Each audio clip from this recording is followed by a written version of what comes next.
तर मित्रांनो नमस्कार. स्वागत आहे तुमचं आपल्या एका नवीन ब्लॉगमध्ये. तर बघा, आज लवकरच शेतात जायचं ठरवलं आणि त्या पद्धतीनं आवरून निघालो. पण पावसाचं थोडंफार वातावरण होतं, थोडंफार ऊन, थोडंफार पाऊस, अशा पद्धतीचा तो नजारा. आणि मग अशा स्वरूपात गेलो मी. जाऊन पहिला मक्काला कीटकनाशक आणि तणनाशक हे दोन्ही एकत्र घेऊन थोडीशी फवारणी करून घेतली. बघा, मक्का तशी पातळच झालेली आहे. का पातळ झाली, का उगवली नाही काय माहीत नाही, कारण शोधायला लागलो आहे. परंतु आहे, बाकीची मात्र बरी आहे.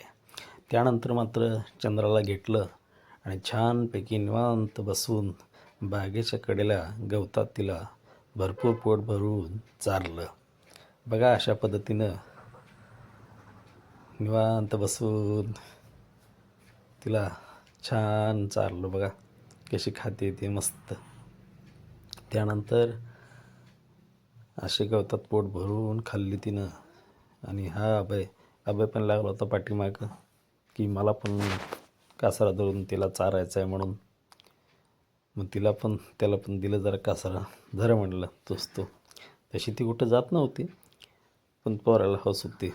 त्यानंतर मात्र गोट्यात आणून तिला बरडा घातला, मिनरल मिक्सचर थोडंसं आणि इतर काही बरडा अशा पद्धतीने घातला. इकडे शेळ्यांचं खाणं पिणं झालेलं होतं, सगळं आवरलेलं होतं. संध्याकाळची वेळ होती. ह्यांना मात्र असंच खायला घातलं होतं, कारण संध्याकाळी लाईट नव्हती, त्यामुळं कुट्टी केलेली नाही. त्यामुळं असंच त्यांना खायला घातलेलं होतं. खात होती आपलं, त्यांचं काय निवांत होती ती, अशा पद्धतीने खात होती.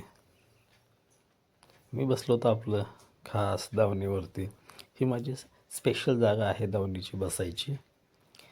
छानपैकी गवताची भारे टाकले होते आणि त्याच्यावरती निवांत बसलो होतो. तर कसा वाटला ब्लॉग मला नक्की सांगा. धन्यवाद.